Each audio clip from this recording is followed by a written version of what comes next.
What's up, guys? Doomwake here. Welcome back to another video on the channel.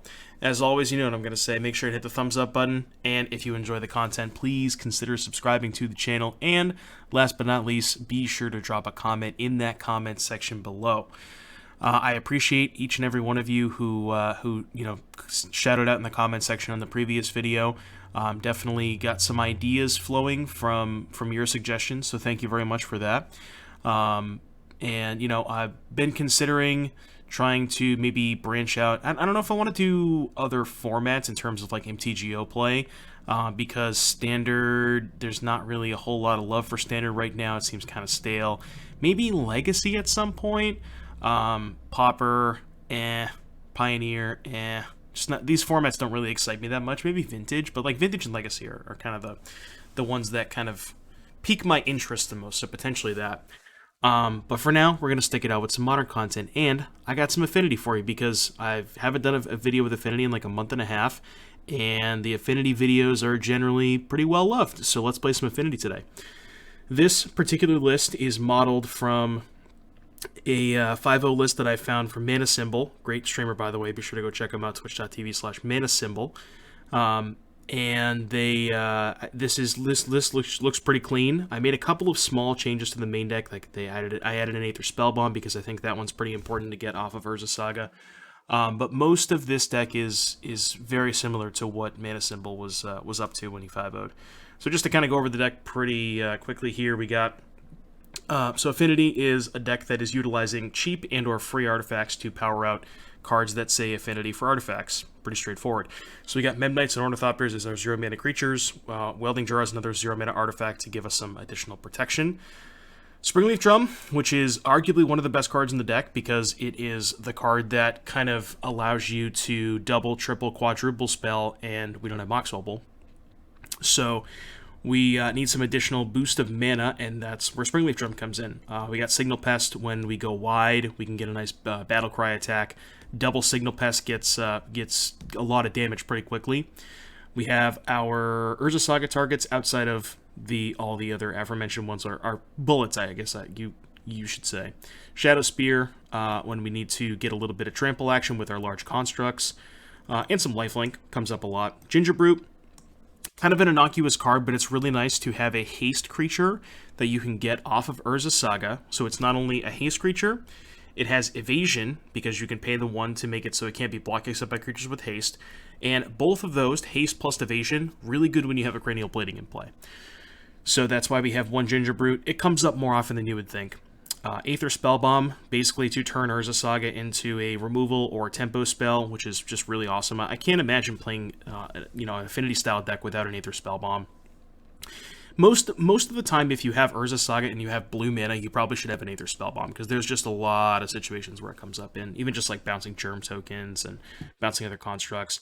Galvanic Blast, which is just the best removal spell we can play, because it's just 1 mana for 4 damage 99% of the time. Cranial Plating, really powerful with a bunch of cheap and or free artifacts. And then we have our Affinity cards. Frogmite, which is 0 mana 2/2. Sojourner's Companion, which is very often a 0 or 1 mana 4/4, pretty powerful. And then Thought Monitor, 1 mana, 2 mana, 2/2 flying, draw 2 cards. Just can't go wrong with these cards. These are kind of our payoffs, if you will, along with plating. And then the mana base, we have more artifact lands than you're probably used to. I'm back on Treasure Vault. Initial reaction was that it kind of didn't really move the needle that much, but I think that's because when I initially started playing for Treasure Vault, I had 4 Companion, 4 Mirror Enforcer, and I just had more clunky hands. So when you lower the curve a little bit, take out the Mirror Enforcers, play some more 1-drops that you can play to the board. The Treasure Vaults themselves were good, it's just I had too many 7-drops.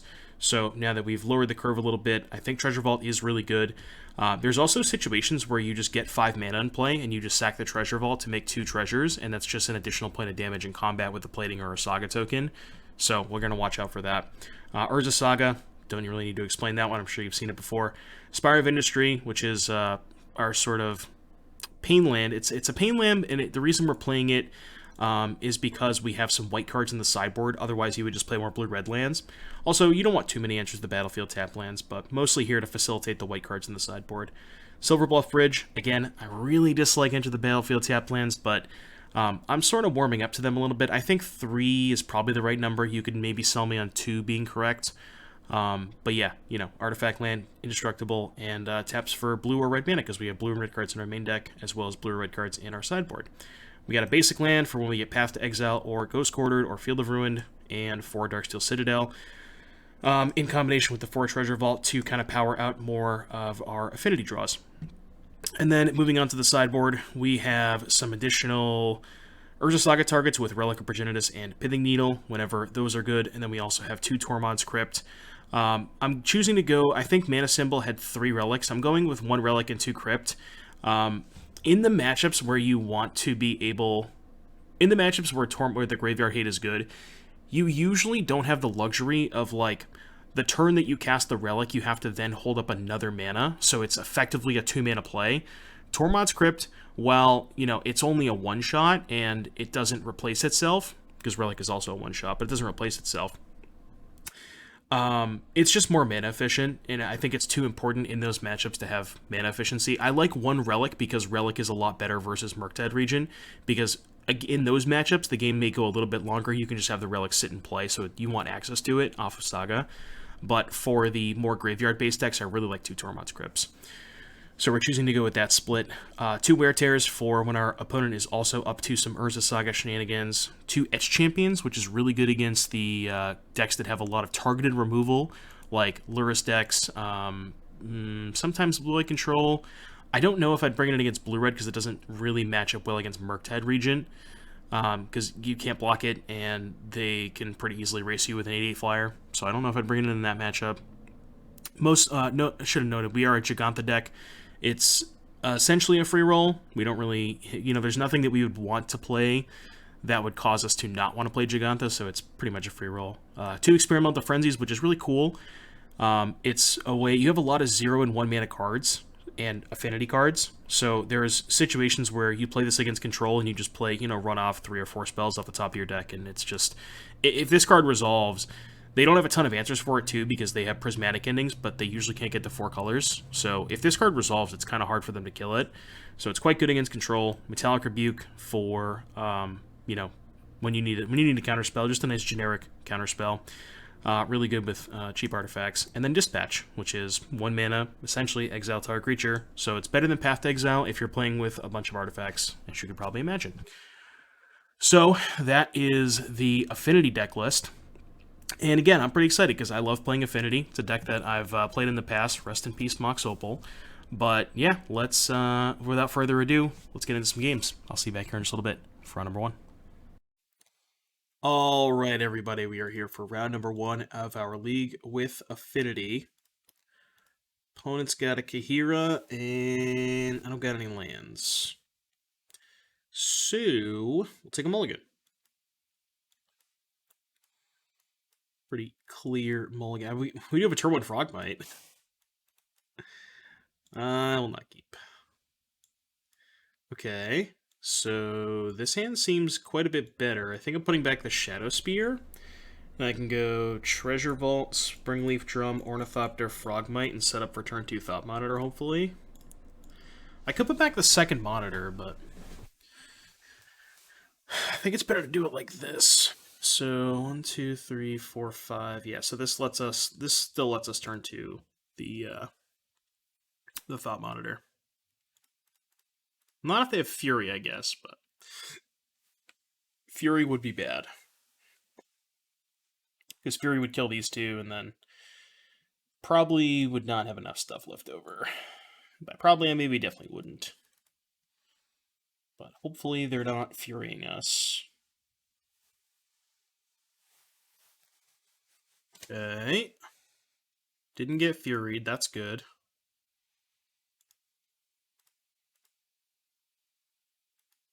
So do this.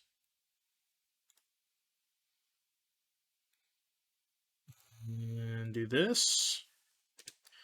Play some monitors next turn. I don't hate our position. Don't hate our position. Everything seems like we're doing okay. So what I could have done there is not played the bridge, and I could have tapped the Treasure Vault to cast the monitor prior to playing my land.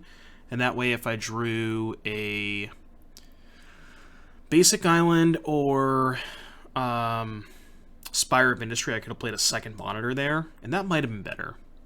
It's possible that would have been better. Okay, so let's start with a monitor. Draw some cards. Let's play a second monitor. Draw some cards. And now what? Let's play a companion. Play a companion. Play a spell bomb. Play a bridge. And I think I'm just going to try and get Tef off the board, just in case they have Solitude. I think our board is wide enough that I don't think the 2 damage matters all that much, and I'd much rather just try to... I guess the Tef probably also doesn't matter that much. But I'm concerned with, like, Fury Ephemerate. I guess killing Tef doesn't really stop Fury Ephemerate in any way, shape, or form. I mean, if they... Yeah. I guess if they let me... If they say go without casting anything and they have, like, Solitude plus Ephemerate, I can Galvanic Blast the Solitude. But they would most likely just main phase any of that stuff if they had it. Because now we also have the Aether Spell Bomb. So let's play this. I'm just going to put Giganta in my hand. And we'll go to attacks. Attack with everything but the Ornithopters. So this is 2, 4, 6, 8, 16. That's lethal. That is lethal damage. Math is 4 blockers. Yeah, the old turn 4 kill. Triple monitor, double companion. Alright, there's the Solitude. Solitude. Could bounce the companion to my hand. It's actually kind of worth it, I think. Just to save a threat. I think it's worth it. I guess they're also just dead to the Galvanic Blast anyways, right? So it didn't matter. Yeah, I guess saving the thing didn't matter because of the Galvanic Blast. Alright, Elementals. Dispatch seems good against Omnath and all that kind of stuff. Rebuke is bad against Cavern and Teferi. I don't really think I'm trying to play a Frenzy game. I do think I want Champion. Relic, Crypt, no. Wear Tear, probably not. Needle. Needle hits Teferi, but that's kind of it. So I think it's just these 4.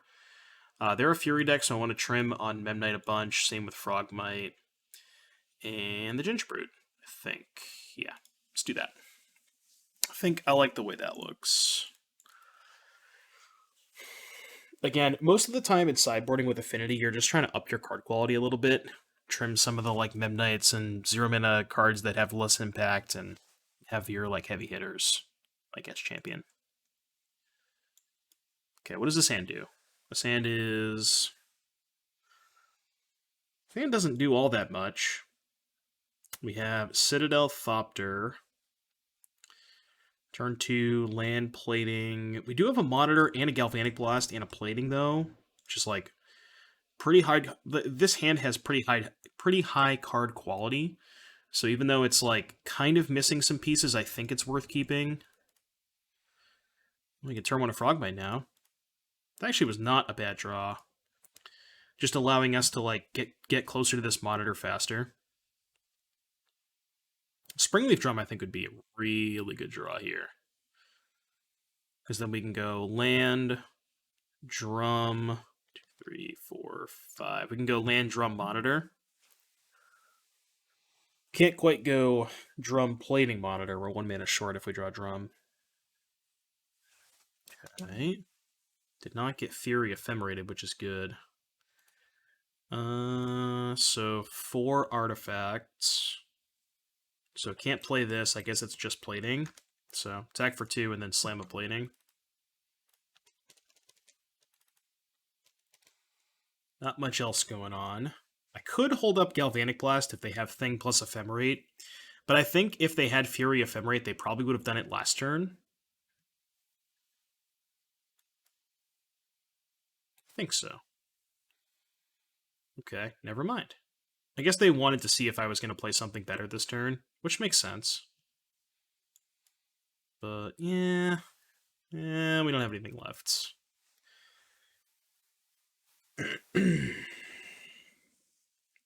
Hmm. Yeah, maybe I should have kept up the Galvanic Blast. I just... Hmm. Hmm. I guess Solitude is one they would have waited on instead of and not Fury. That makes sense. But yeah, I could have just held up I could have held up Galvanic Blast to stop that. Probably should have. Am I killing Ren in 6? Yeah, probably should, right? Probably should.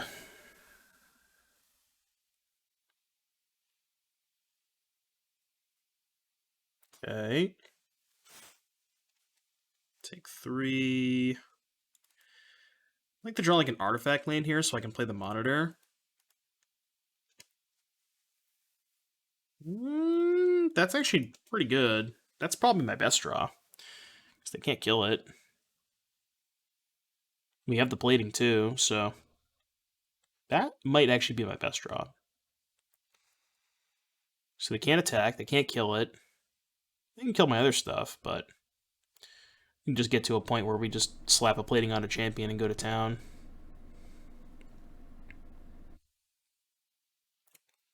They probably boarded in engineered explosives, so that is a way they could kill the champion if they have that, because they can do it for 3. But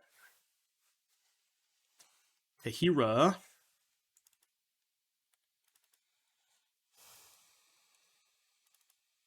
My turn. Treasure Vault. So 1, 2, 3, 4, 5 artifacts. So let's start by playing the Monitor for 2 mana. Draw 2. So 1, 2, 3, 4, 5, 6. So I could play the Companion and equip the plating, but I think it's more important to hold up Dispatch.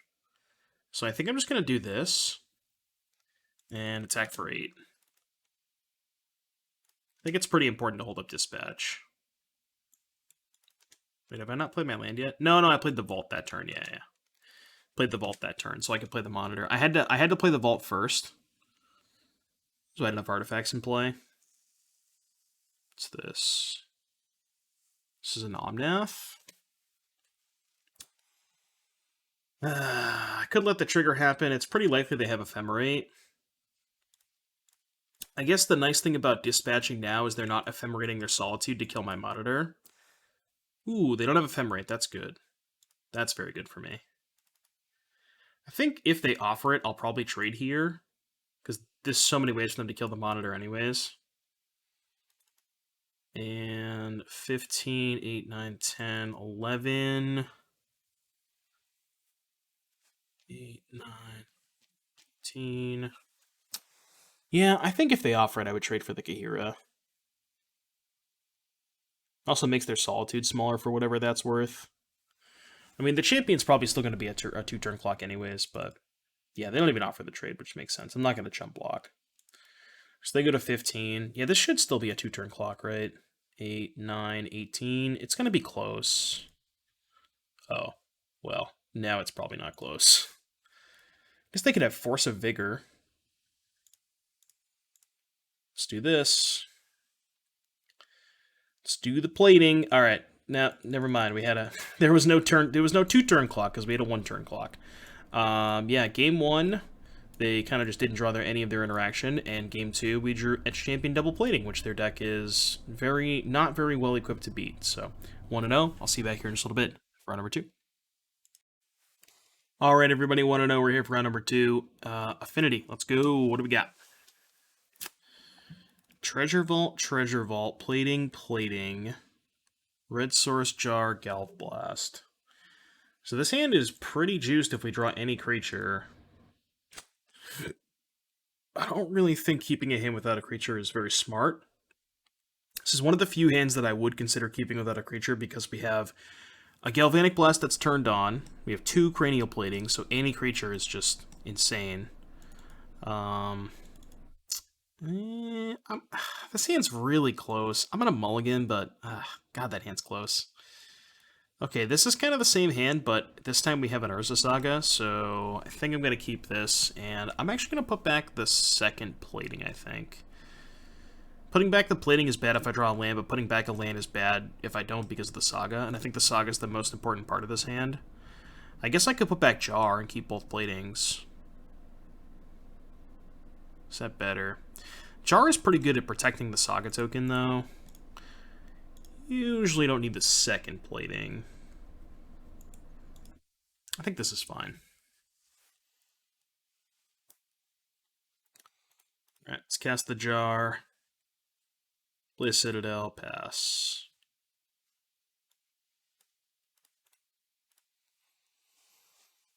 Go turn 2, Saga Plating. Do some stuff that way. Blooming Marsh. Thoughtseize? Ignoble Hierarch. So either a probably Yawg, yeah, definitely Yawgmoth. Alright, Saga. Plating. Your turn.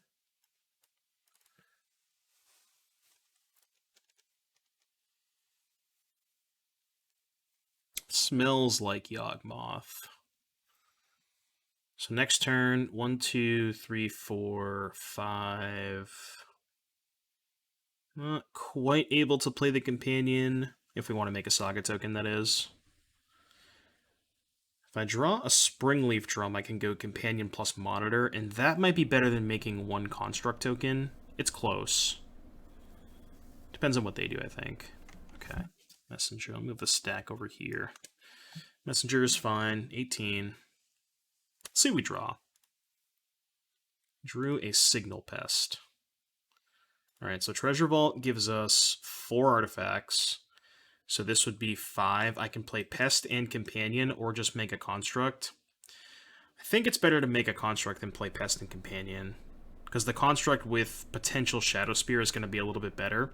Also, if I play Pest, if they have a Yawgmoth, they're just going to be able to kill the Pest prior to me getting the Needle, which... Needle's in my sideboard, not my main deck. Okay, so we're going to be getting Shadow Spear. Yeah, that makes me kind of want to just make a Saga token, I think. So let's do that.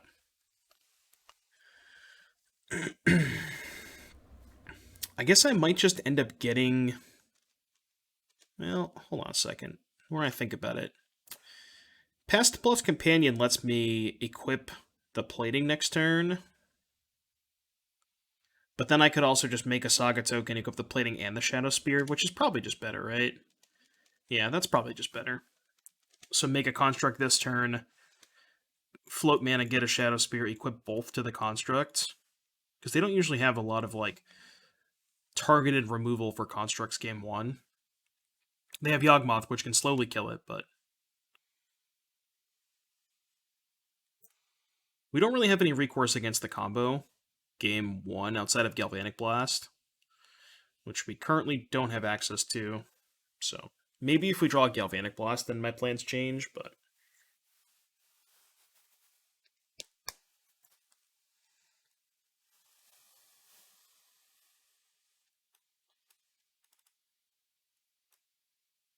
We could also have Court of Calling, and or... What's the other one? Evolution. So they could, like, attack for 4, evolution this, get a Yawgmoth, sack this, put a counter here, do that kind of stuff. Nope, just Messenger beatdowns. Okay.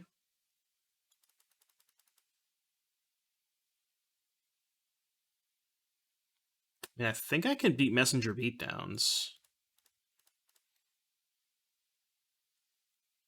I think. Spire of Industry. Alright, I think we just kind of have to shove on this Construct token and just go Shadow Spear plus plating it. Yeah, because I need to gain a bunch of life. Because remember, if I'm at a high enough life total... So how does it work with 2 messengers? They pay a life, sack a messenger, 2 damage. So it's their 1 life for 2 of mine. So how much can I gain with the Construct? So it'd be 1, 2, 3, 4, 5. So it'd be 5 artifacts. 2, 3, 4, 5. Shadow Spear is number 6. Signal Pest is number 7. So it'd be 7, 14, 15. So if they take it, they go to 4, I go to 31. Yeah, that's not even close to enough. Okay. So, yeah, I'm going to do that. I mean, if they have the 1 mana card that lets them, they gain a life, Essence Warden or whatever it is. Equip Plating, equip Shadow Spear. Oh yeah, we have the Companion too, right? We have enough stuff to play the Companion. So there's actually 17. Not lethal, but it's pretty damn close. 17, yeah. So 17, 33 to 2. Yeah, it's not even close. Okay, yeah, this is definitely the right play. Getting in a huge lifelink hit, especially like the Shadow Spear also giving trample, makes it so they can't really jump block. So I think this has to be my play. Like now they're at 2 and they can't really ever activate Yawgmoth effectively. Well, that's not true. Again, if they have a land that doesn't deal them damage, Essence Warden, and access to a Yawgmoth, then I think we're dead. But that has to be their exact hand, right? Could have Essence Warden plus Eldritch Evolution. Excuse me. So 3 green. Evolution, sack that. What's this? Well, now if they get Essence Warden, they also sack the Hierarch. So they can get, okay, Reclamation Sage, kill the Shadow Spear. But then they're just dead to the Signal Pest, right? Oh, I have 6. I should have jarred it, but now they're just dead to the Signal Pest, right? Yeah, I should have jarred the Shadow Spear, but I was F6'd. But they still lose to this now, right?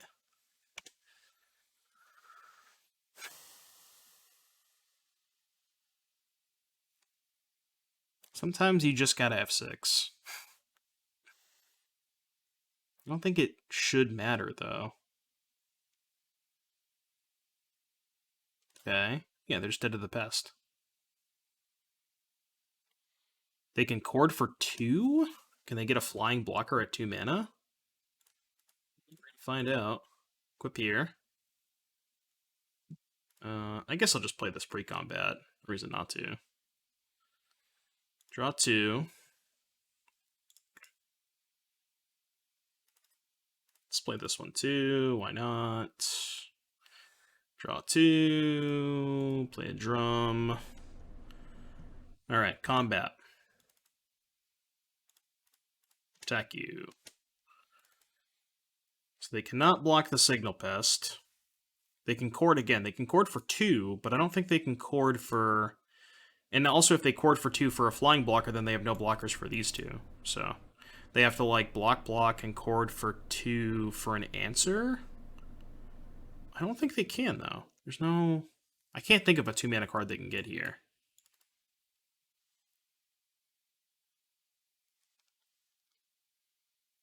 Alright. They can't think of one either. So game 2, we're going to go bring in Dispatch for Yawgmoth, Needle as well. I'm not sure how much Graveyard Hate I want. Edge Champion could be something we want to look towards. These cards I think are all bad. Frenzy, Rebuke, Wear Tear, not really for this matchup. The Graveyard Hate stops their combo, but it is kind of, again, we're just going to go for card quality. I might keep all the Ornithopters because they don't have a ton of flying blockers. Gingerbrute kind of sucks against Yawgmoth. Trim a Frogmite, trim a Companion, bring in the 2 Etch Champs. So this is how our deck looks without Graveyard Hate. I think I like the Spell Bomb. I like the Shadow Spear. I guess we could trim a Signal Pest for a Relic and just not bring in the Tormod's Crypts, because it's one of those things where like they can win, like I think they can win without using the graveyard. Like I know their deck is capable of doing that, but I'm saying in this particular matchup. So it's one of those things where like you don't want to bring in... I think you only want to bring in Tormod's Crypt against very dedicated graveyard decks, and I would not classify Yawgmoth as a, like, super dedicated graveyard deck. They involve the graveyard, but not, you know... I guess I could have one Crypt instead of a jar. Okay, that's fine. That seems like a fine swap. I want to keep a couple jars because they do bring in Force of Vigor and Crime Punishment. I guess Crime Punishment's a reason to have Rebuke, as is Force of Vigor, but... Rebuke is just so low impact. Not low impact, it's just kind of hard to set up. I guess it's decent against their green cards, too. Court of Calling and Eldritch Evolution. You could maybe sell me on bringing in Rebuke. We'll see how this game plays out. If we go to Game 3, depending on how this game plays out, I might Rebuke for Game 3. We'll see, though. I'm not in love with it. I could see it. Okay, Memnite, Signal Pest, Drum, Relic. Sand's missing a payoff, but we have a Relic and a little bit of beatdowns and a ton of mana. So I think I'm willing to keep this. I just hope we find a payoff.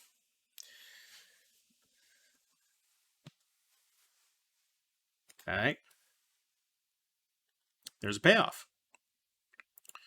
So let's go Citadel, Drum, Memnite, Pest. And then we can go Land, Plating, Equip the Pest. Yeah, turn 2 Plating, Equip is pretty good. We're also kind of diversifying our mana costs a little bit versus Crime Punishment, which is kind of cool. Like we have a 0, 2 1s, and a 2. I mean, they would just do it on 1, but 1 also kills their Hierarch, so it'd be a 2 for 2. That's an interesting draw. 2, 3, 4, 5. I don't think that's better than just Plating Equip, but certainly an interesting draw.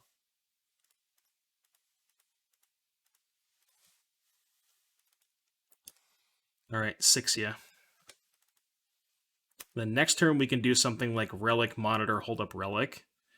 I don't think they can combo us next turn, so I don't think there's a rush to play the Relic this turn.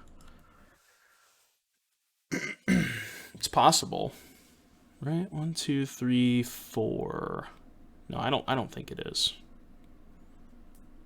It'd be pretty tough for them to kill us this turn. Young Wolf, Evolution, sack the Young Wolf, get a Messenger.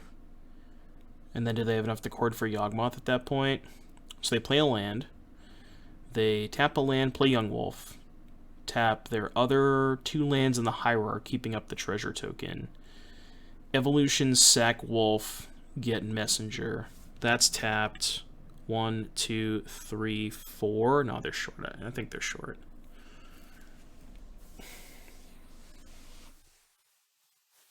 Got a bird. It's a chump blocker. Green, green.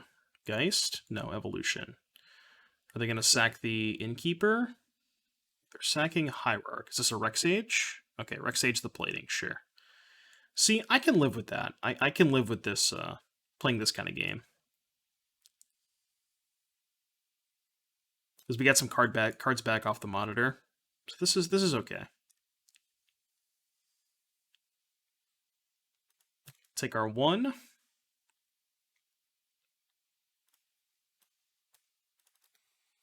Treasure Vault. Alright, so let's go Relic first. And then Drum, tap the Signal Pest to play a Monitor. Draw 2 cards. Found an Etched Champion and a second Monitor. Neither of which we can cast this turn. So let's just go Bridge Pass. Hold up the Relic. So now we're insulated against the combo for the foreseeable future. I should have done this on my turn, but insulated against the combo for now. We got an Etched Champion and some Monitors to attack with. I don't hate our spot. It's okay. Could be worse.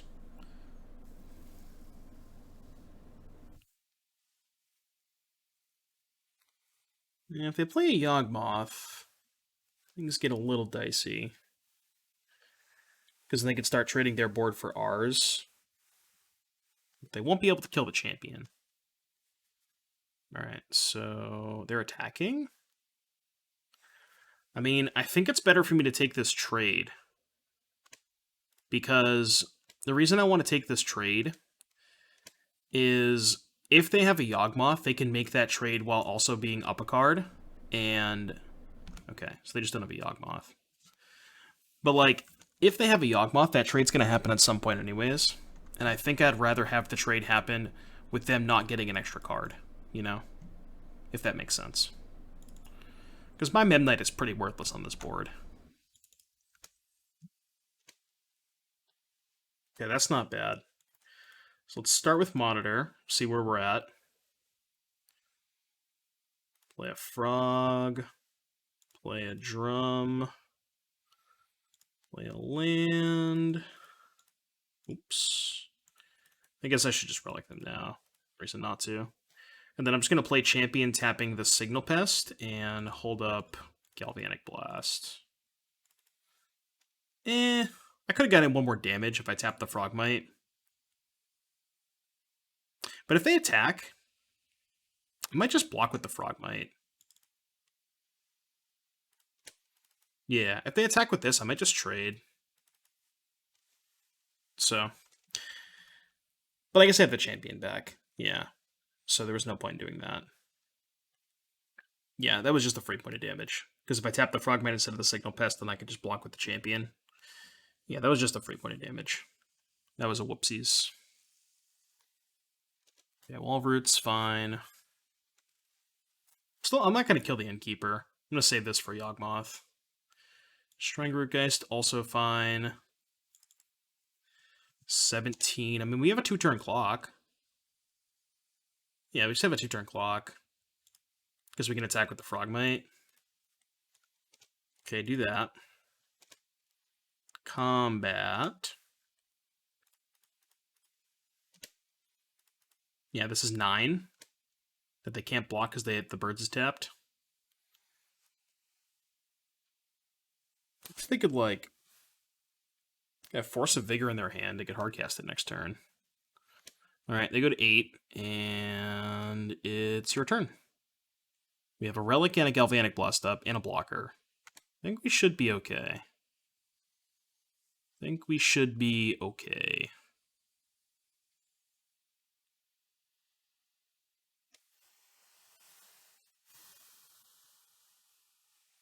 Also, if they draw a Yawgmoth...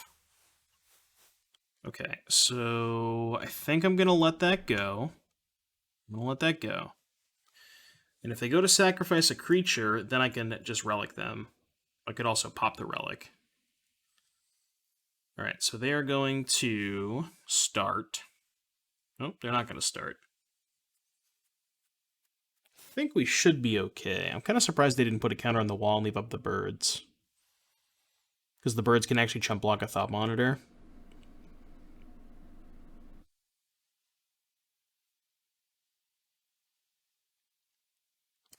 So if they start by sacrificing an Undying creature, I'll just tap the Relic to force them to sacrifice another thing, and then I can pop the Relic and still have Galvanic Blast up.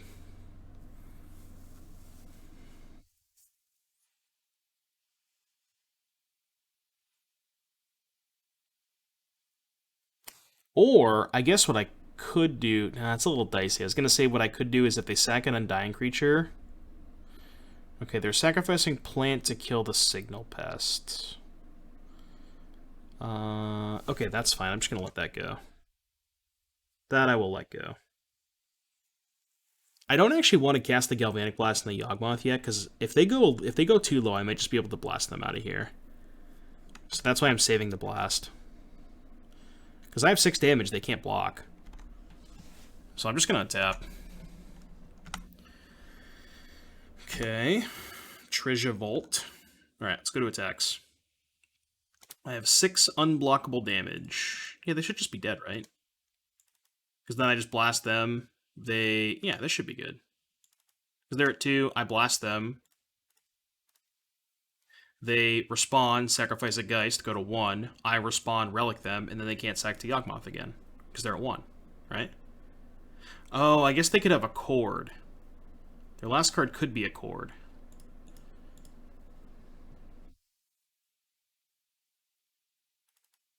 Because now they can cord for 2, gain a life off the Innkeeper, and then let this resolve. But then I can just pop the Relic, right? Huh. Yeah, because they can cord for a Young Wolf. No, they're just going to go to 0. Okay. Right, because if I do it this way, if they cord, let's say they cast Chord of Calling, right? So they cast Chord of Calling, X equals 1. They're at 1 life. Cast Chord, get a Young Wolf. Young Wolf trigger happens, right? So I let this resolve. They go to 2. Then this would resolve. They would sacrifice exile. Yeah, no, I think we're still fine because then I can just pop the Relic, right? Even if they sacrifice. Yeah, that's fine. Anyways, 2-0. I'll see you back in just a little bit for number 3. Alrighty, YouTube, we are here for round number 3, Affinity. Let's keep it going, 2-0. We have a hand that I think is pretty good. Got a Plating and a Frogmite and a Drum. How am I sequencing this? So I can go... Can't play Frogmite on turn 1, right? Because I can go Citadel, Drum, Jar, but I can't play Might on 1. So I think what I would rather do is go Bridge on 1, then go Citadel, Drum, Jar, Frogmite. Yeah, that's better. I guess I'll just play the Jar. Yeah, because now I can go Citadel, Drum, Frogmite for free, and then play Plating. Yeah, this is better. Ooh, right on time. That would have been good last turn. So let's go Citadel, Drum, Memnite, Frogmite, Plating. Alright, your turn. That's all. That's my turn 2. That's my turn 2. Ooh, we're doing the living end stuff, huh? I don't know how good our hand is against living end. It's probably not great. Kind of depends on how many shock lands they have. Because we can get a pretty big hit in next turn.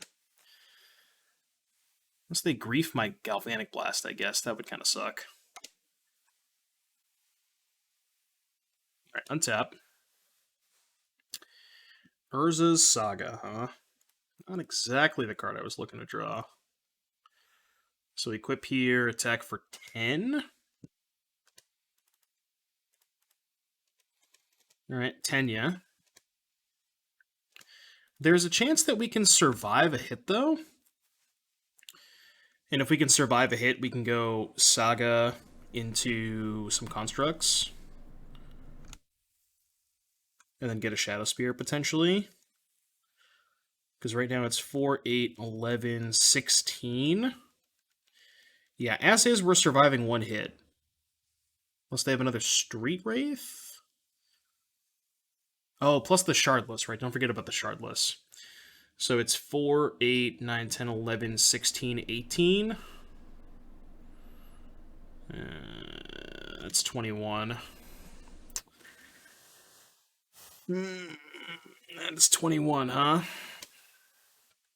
Oh, but we get a blocker with the Saga. So I can block the Riverwinder. So it'd be 4, 5, 6, 7, 8, 9, 10, 14, 16. Alright, well.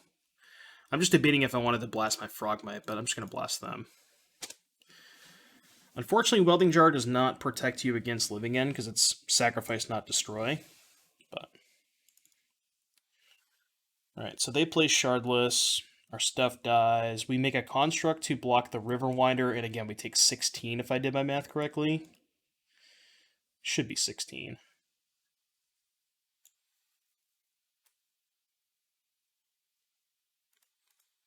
Okay, or we just draw a Galvanic Blast.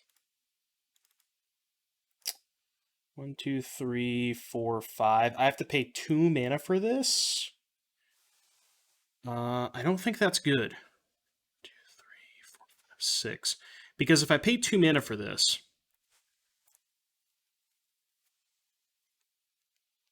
then I can't make a Saga token. This is tough. But what I could do is I could pay 2 mana for Monitor, if I brick on Galvanic Blast, tap the Saga, equip the Plating, block the Riverwinder, regenerate with the Jar, and then have a lethal flyer. But I feel like it's just better to Saga. Because we're dead to a Violent Outburst no matter what, right? 3, 6, 10, 14, 16 plus 5 is 21. Yeah, and I can only make one blocker no matter what I do. I can't. There's not a situation where I can make 2 blockers. Because if I make a construct, I then have to tap the construct with the drum to play the monitor, still only have 1 blocker.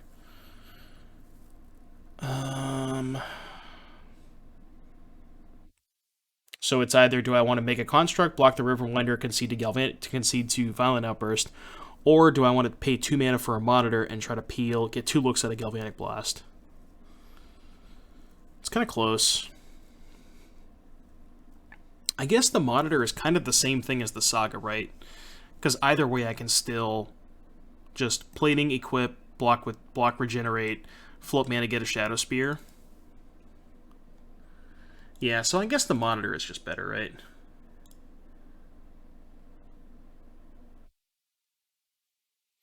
I guess it's worse if I draw the Shadow Spear, huh? Well, I still have enough mana, right? I can just tap the Saga for mana, play the Shadow Spear 2 to equip. So it still should be fine.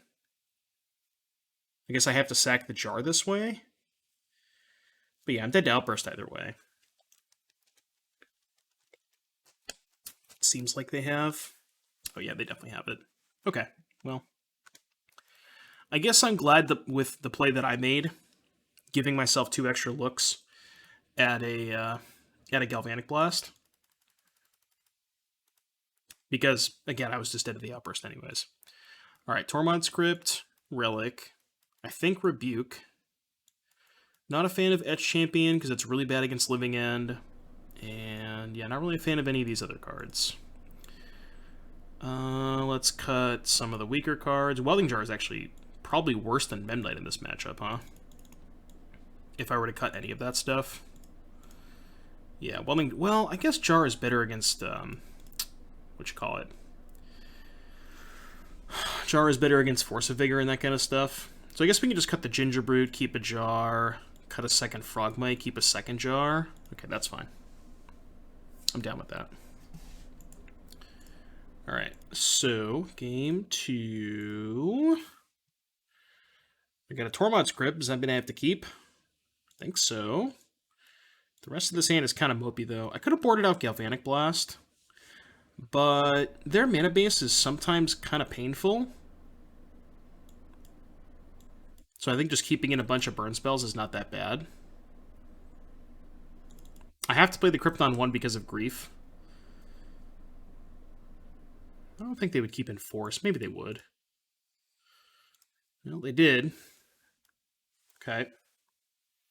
But if I don't play the thing on 1, then they just get the Grief hit, so I think I have to play it. This matchup seems kind of bad.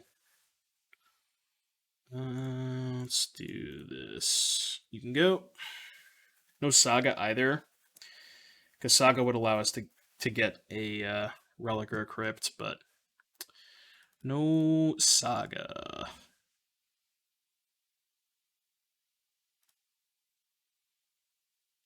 Two, three, four. I guess it's just time to play a 4-4, huh? Because I can't plating and 4-4. Alright, 4-4 your move. How do you beat it? Yeah, man, this matchup seems bad. Really bad.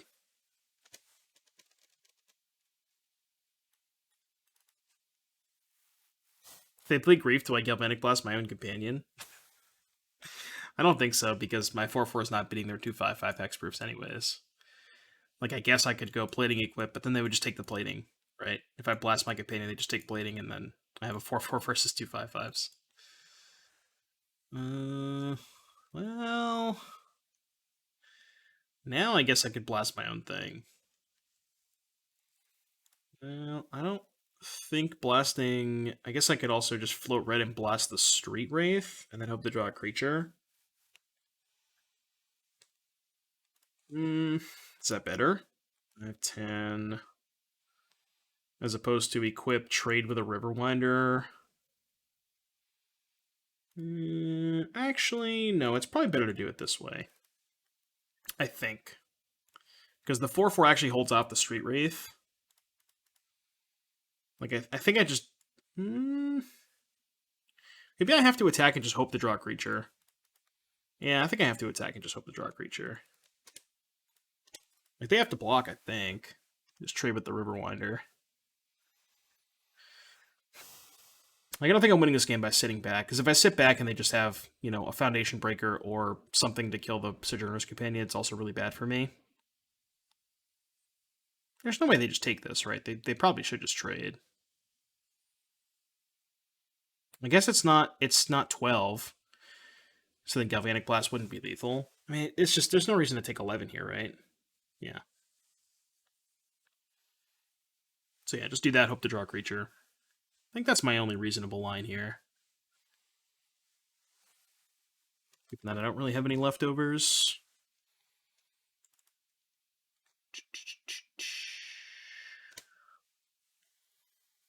Cranial Plating. Just Giganta here. I guess I probably have to, right?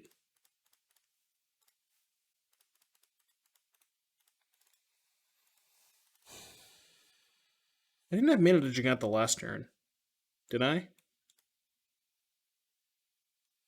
Equip. No, because I had the bridge. I guess I could have played the Spire last turn instead of the bridge. And that way, if I drew an untapped land, that probably would have been better, right? Because instead of playing bridge last turn, I could have played this and had 3 mana to put Giganta in my hand. And then if I draw an untapped land after trading, I can play the Giganta. That probably would have been better, yeah. Okay. I think we're dead. Yeah. It always starts with Thought Monitor, huh? Okay. Now what? At 4? So I can play Gigantha, trade for Riverwinder, Thought Monitor, Chump Curator, Welding Jar the Monitor, take 3, go to 1. Those trade, they have a Curator and a Wraith. Next turn I can equip the Monitor, trade for the Curator, Chump Block the Wraith. Or I could just... What if I just double equip Plating here? Double equip Plating, trade with these two, go to 1, next turn play Giganta and blank the Street Wraith. That's just gotta be better, right? I think so. Right? Yeah, that's gotta be better. Because I end up with 2 blockers either way.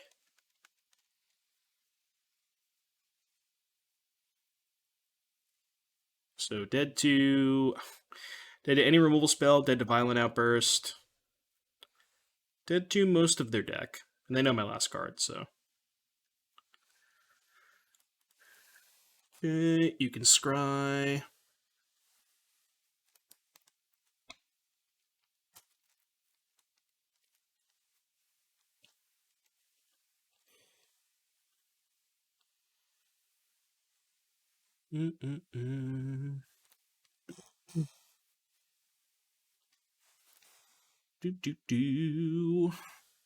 What do we got? Tax. Alright, I will block and go to 1. I will make my forced blocks. Question is, do I regen? I think I'd rather have a monitor than a jar, so yeah, I'll regen. Alright, I'm at 1. I mean, I guess now if they don't have a flyer, they just lose. Just equip here and attack. Okay. What's this? Why didn't they just kill me? They knew my last card, they could have just killed me. Just pump your team. I think we're still dead, but, you know. I'll take the free draw step, I guess. I don't think it matters. In the grand scheme of things, I don't think it matters, but... Alright, you win. Yeah, matchup seems bad. Not much else to say. 2-1. I'll see you back here in just a little bit for round number 4. Alright, round number 4. 2-1. We're on the play. It's one of those hands without a payoff. Well, we got like a kind of a sort of a payoff. I mean, we have 3 power. Yeah, 3 power on turn 1. I'm gonna keep it in a jar. Could be worse. I think it's pretty good if we draw any of our other payoffs.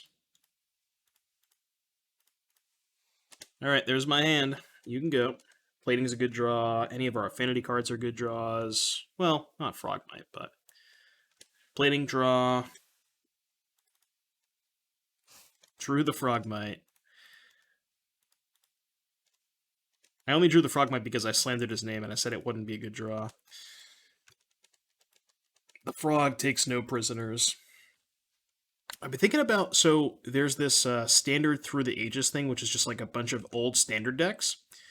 And I've been thinking about trying to make Vile Affinity again, because like the concept of having Aether Vial with a bunch of like sack outlets like Arcbound Ravager and Atog and a bunch of artifact lands, like artifact lands, sack outlets, Disciple the Vault, that kind of stuff. I've been thinking about it. Alright, well, can't really do much against this Batterskull, so that sucks. Could put a 5/5 in my hand, so I guess I'll do that. Alright, your turn.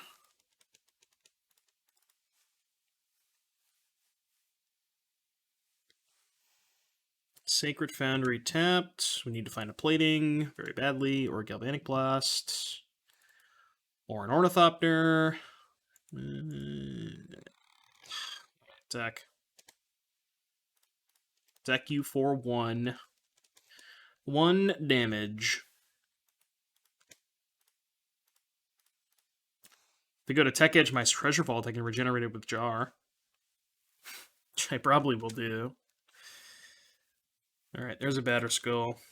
Yeah, this is not going to be easy to beat. I mean, if we get to this Giganta, we can sort of quote-unquote blank the Batterskull. They know our last card's Giganta.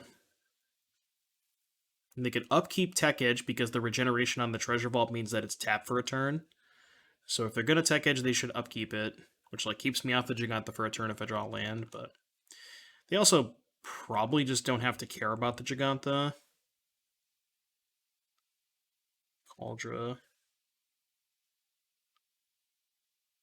Okay, so they're just going to do this. So we take 9, they go to 14. 1, 2, 3, 4, 5, 6, 7, 8, 9, 10. 11, 12. We actually don't even have lethal with the Plating, right? We only have 12, unless I miscounted.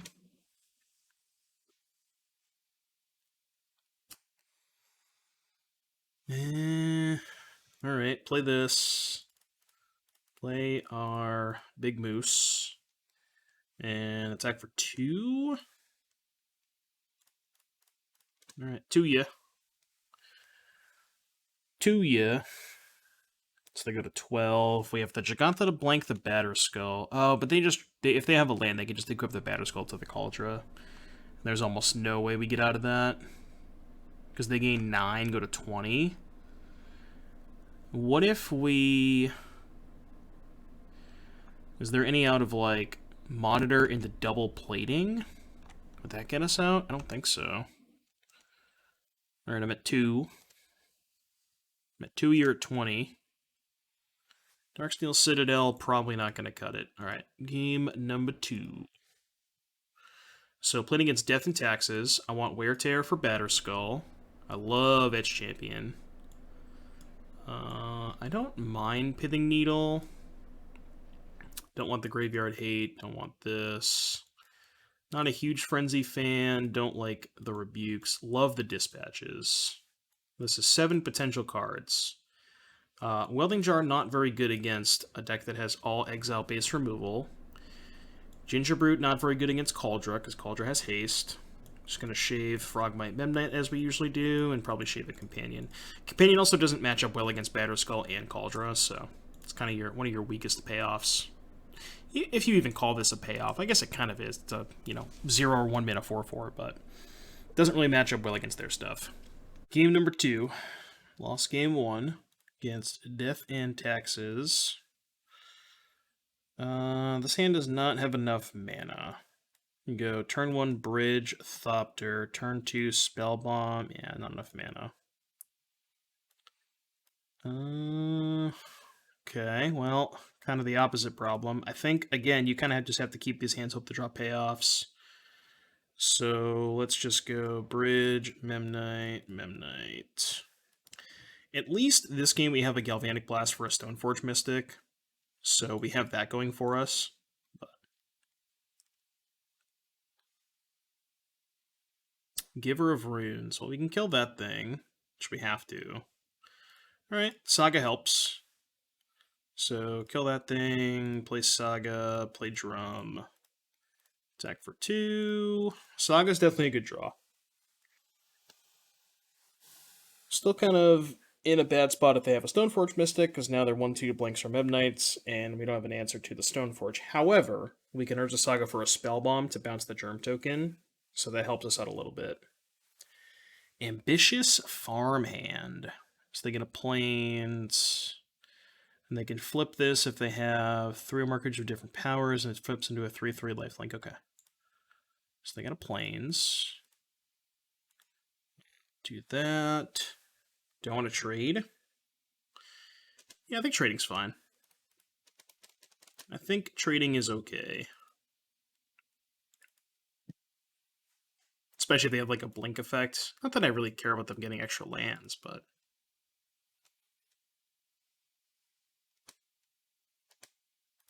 Citadel, your turn. Man, Tectonic Edge is kind of really bad against Urza Saga. Because if you play Saga on turn 2, you're never getting to activate that Tectonic Edge. Because my Saga dies before I play my 4th land. That's funny. I find that hilarious. Ratchet Bomb. Well, that's kind of rude. Rude. Alright, make a token. Ratchet Bomb. Alright, mana. See if they want to pop it. They should. Because of Pithing Needle. I could have also just not tapped for mana. I need to start doing that more often.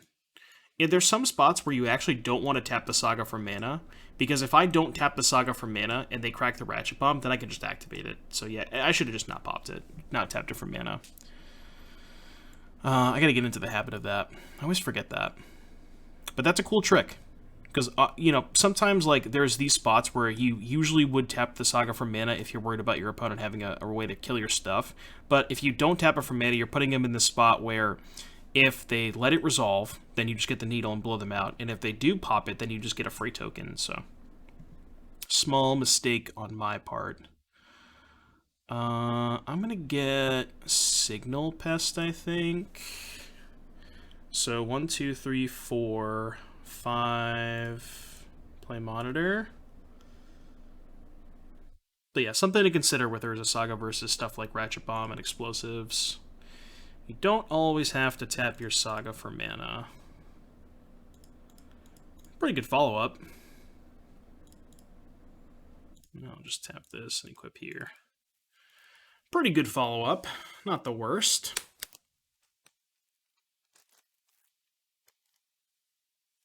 I think it's worth equipping there in case they have something like Stony Silence or a Needle effect.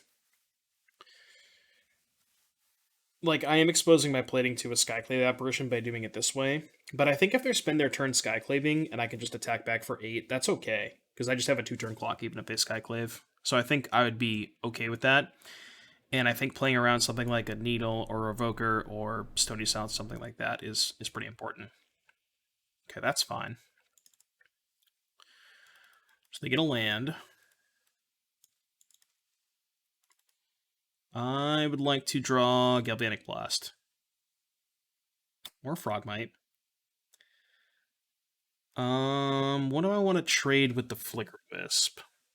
I think I want to trade the Signal Pest for it, so let's go equip here, because I think whatever I equip, they have to trade with. And I can just shove. And then post-combat, we can Frogmite plus put Giganta in my hand. Because they can't really afford the trade here and just take 13. I don't think so. So they probably have to trade here, and then either Chump Block or take 8, either of which I'm happy with. Okay, so take 8, 7, play Frog. Giganta time. All right, your turn. They have a land in their hand. We are representing lethal damage. So that is something they have to do something about. If they can, that is. They had a tech edge, not the planes we know about. Okay, so they still have a planes, and Doomwake wins. Cool. Game number 3. I think I like the way I sideboarded, so let's go. All right, game number 3, Death and Taxes. We are on the draw.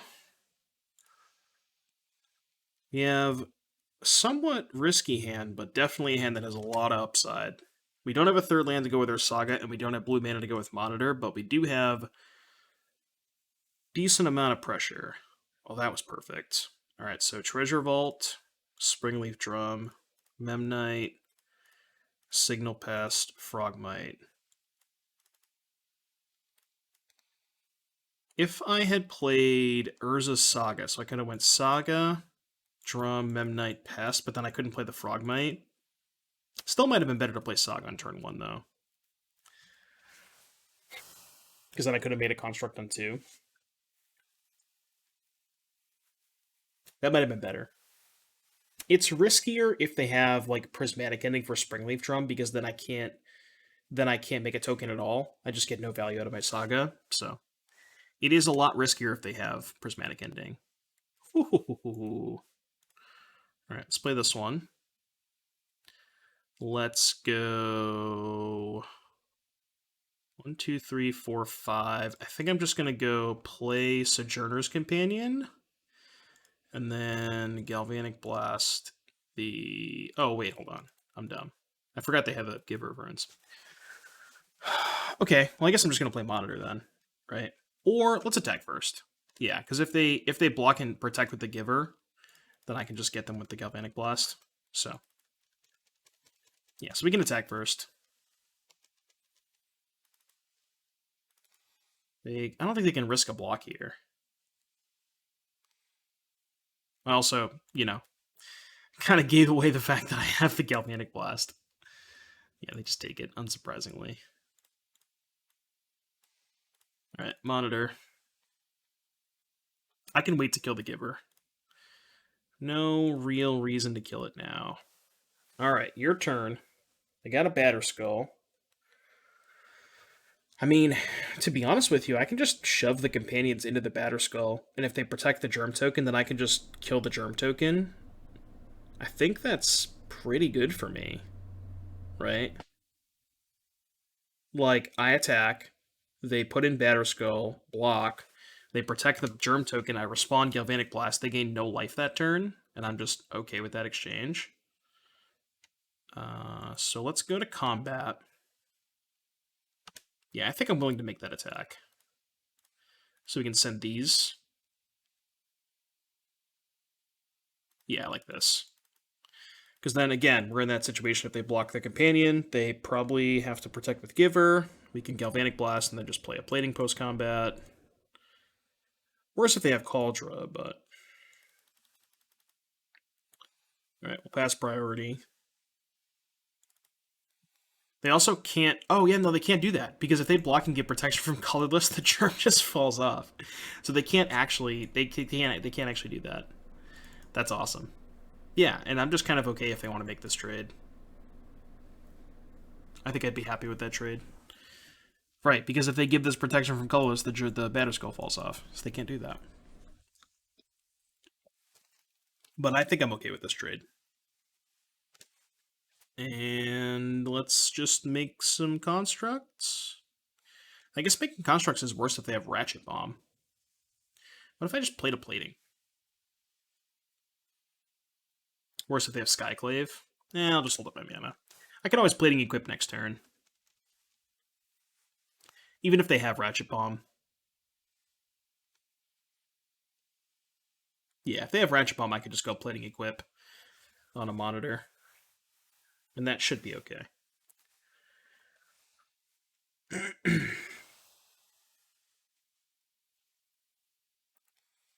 Flicker Wisp. Okay.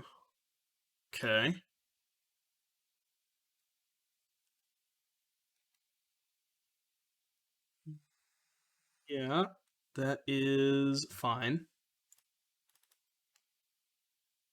So they get the Batter Skull back. Do I want to cast Galvanic Blast now? No, I think I just make a Saga. I'm just going to make constructs. I might just, like, Shadow Spear up the construct token. Yeah, let's just make mana. Make mana Shadow Spear the construct. I think. Okay, do I have a lethal attack? Hold on, let me just do some math here. Let's think this through. So if I get Aether Spellbomb, I can tap the drum to bounce the Flicker Wisp. They protect with the Giver. And then I don't have colored mana to play Galvanic Blast, so I don't think I have a lethal attack here. So I can Shadow Spear up the Construct, and then just shove with Construct, Companion, Thought Monitor, Signal Pest. Yeah, I think that's good. Yeah, that should be good. Let's do that. Alright, so tap, equip here, play an Ornithopter, and then go to combat. Alright, combat step. Still have mana available with the Springleaf Drum. So this. I guess this is just a free block on the Signal Pest. Okay, maybe this attack is bad. It's 3 more damage with the Monitor, though. What if I send everything? What if I just did this? Hold on. Let's do some math here. So Flicker Wisp blocks Signal Pest. Germ Token blocks Frogmite. Math are for blockers. I think this is a good attack. Looks like a good attack to me. I'll just let them figure it out. I guess this is kind of not that great if they have Solitude for the Giant Construct, because then they can kill off some stuff in combat. They can, well, I mean, they can really only kill off the Signal Pest, right? Because the Giver and the Stoneforge both trade with the Memnite. Yeah. This has got to be okay. I mean, they kind of need Solitude just to survive, right?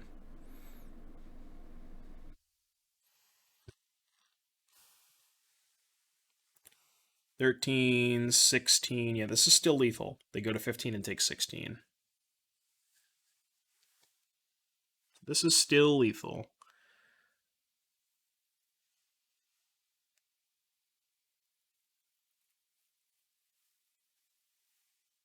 All right, pass priority, because I'm showing a lethal attack. I will also still pass priority. All right, damage happened. They went to -1. Cool. Yeah, we kind of just, got ran over game 1, but games 2 and 3, we did the thing. So we're 3-1. I will see you back here in just a little bit for round number 5. All right, YouTube, round number 5. See if we can get the elusive 4-1. We just played against Death and Taxes, and our opponent's name this round is Death and Cat Mix.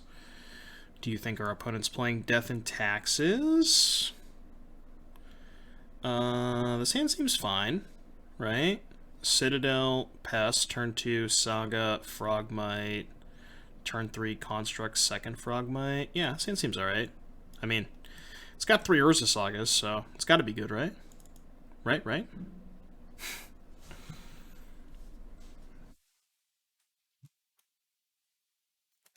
Is this the one deck in the format that would just be completely unplayable without Urza Saga? I mean, I guess you could say that about some of the other ones, but I think a lot of the other Saga decks at least have something else going for it.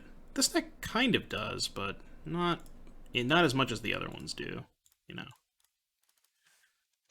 Alright, we'll attack with our 0-1. You gotta show them what's up sometimes. Sometimes you just gotta show them what's up. Alright, our draw definitely panned out. I'll say that. Thalia, Guardian of Threebin. Okay.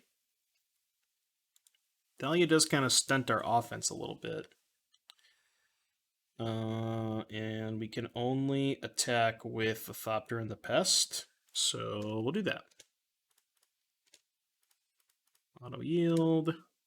Yeah, I could trade a Frogmite for 3 damage, but I don't think it's worth it.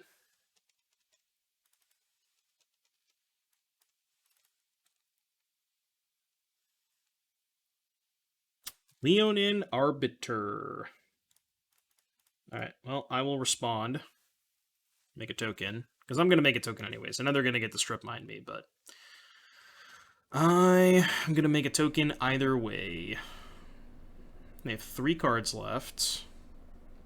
Okay, that goes to the next chapter. We can play a drum. Oh, I can't play a drum because of the Thalia. Alright, so do that. Go to attacks. Attack you with these 3. That is 8 damage. I go to 11, we can make another construct. Second Leonin Arbiter. Alright, well. I will not be searching off these Urza sagas, but I will still be making constructs. And that is usually enough. Alright, opponent's off it. So what did we do last time? Wear Tear, Dispatch, Etch Champion, Needle. We cut 1, 2, 3, 4, 5, 6, 7. I think we cut all the jars, right? Because most of their removal is exile-based. Did we... I wonder... I feel like we kept more zeros. I feel like we kept more zeros.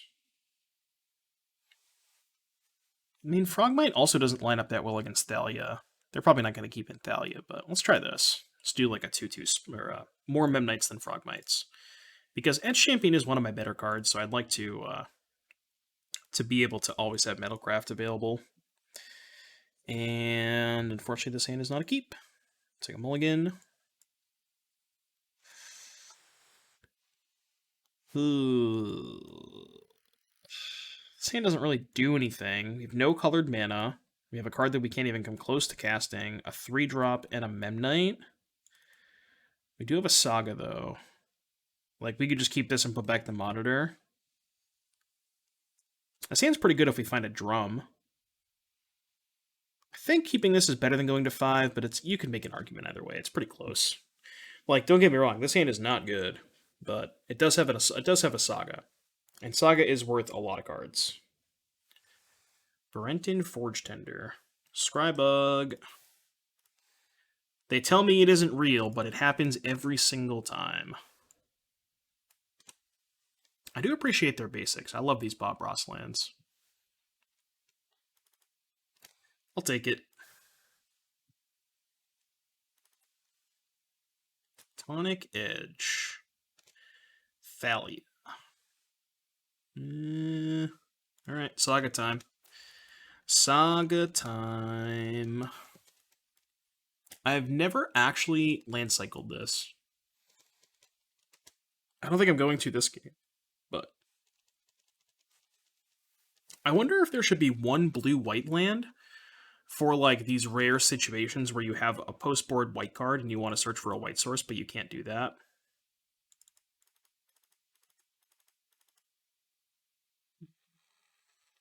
Debating on cycling this in response. No, that's fine.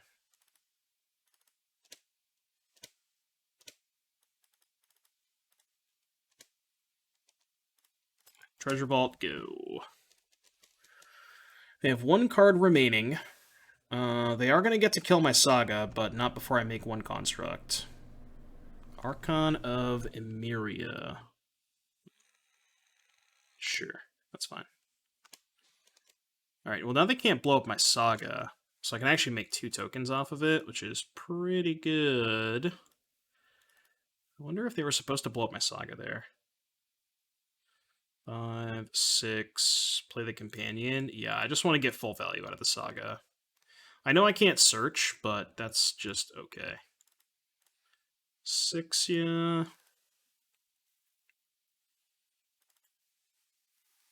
I guess maybe searching for a white source for dispatch was more important than what I did.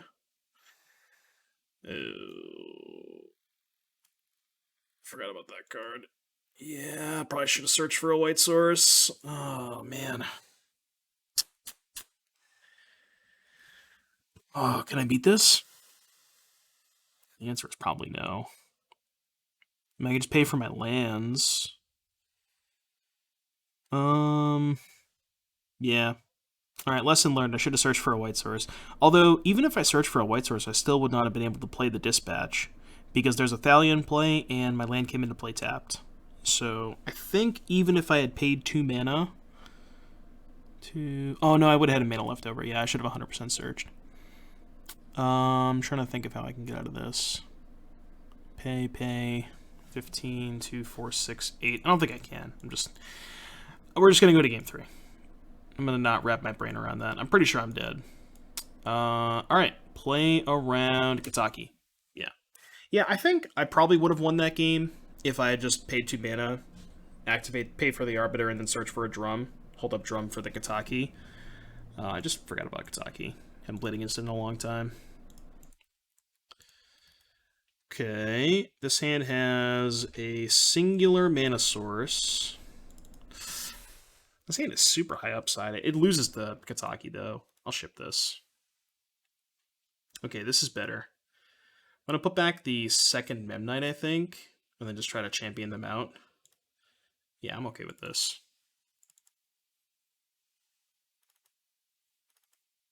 Just try and champion them out. Champion is really good against them. Not gonna lie. I wonder if they're just like mulling to Oblivion to find Kataki. Maybe.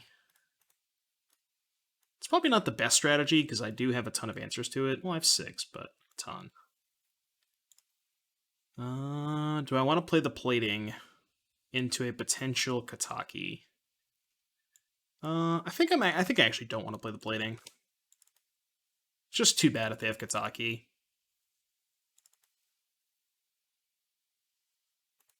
Yeah, see, this is okay, because now I can just start playing champions. Totally okay with this. Do I play the Treasure Vault is the question. No, I think I just play the champion. Risky to play the Treasure Vault because if they have Kataki, then I have 4 artifacts in play, but only 3 mana, so I can't pay for all of them.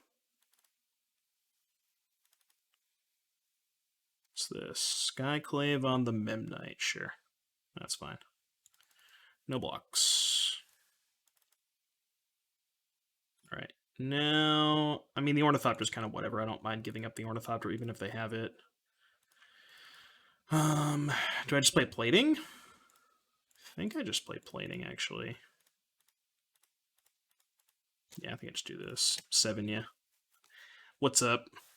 So this is 1, 2, 3, 4, 5. If they play Kataki, I can just pay for 1, 2, 3, 4, sack the Thopter, and then still have a 2-turn clock. Yeah.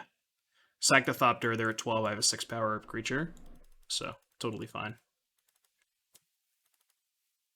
I guess they could have another Skyclave.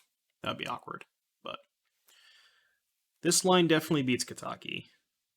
Flicker Wisp on the Skyclave, sure. So that gets the plating. We can attack for 2. Yeah, let's attack for 2. Then play Champion Pest. Alright, your turn. 1, 2, 3, 4, 5, 6. Now if they play Kataki, I can pay for the 2 champs and the 2 lands, which is not quite a 2-turn clock. It's close, but not quite a 2-turn clock. Okay, tech edge that, sure. So now if they have Kataki, I pay for champ land. Okay, that's not a Kataki. I'm at 11. They have 1 card in their hand. I mean, I'm just going to attack. I know they get to eat the pest, but they go to 4, and then I have 2 champions in play. And, yeah. Right? This should be good enough. So they get to eat the pest for free, but that's fine, because they take 6, go to 4, and then I have 2 champions. So this should be good, right? Yeah, I'll pay for the Thalia. You got me. And now if they have Kataki, I can just pay... Yeah, I can just pay for Citadel and the 2 champions. 2, 4, 6, 9. 2, 3, 4. Still 4 artifacts if I block. And I'll block. At 5. I guess they could Solitude their own creature and go to 6. Skyclave on that, sure. But this is still lethal? Unless I'm missing something. They can't Ghost Core to the Darksteel Citadel. Cool. Alright. Nice little 4-1. Not too bad. Final thoughts. Deck's fun. You know, it's a blast from the past. I really love playing Affinity. And it's a pretty powerful deck. You know, we got some pretty good draws. And yeah, overall, you know, maybe you need to improve the living end matchup. Maybe you want to play like 4 Tormod script or something like that. But overall, very happy with the deck. Very powerful. Urza Saga is, you know, still really good. Shocker. Sure, nobody's surprised to hear that. And the gameplay is pretty fun. So if you made it all the way to the end of the video, I hope you enjoyed. Be sure to hit the like and subscribe button, and I will see you in the next one.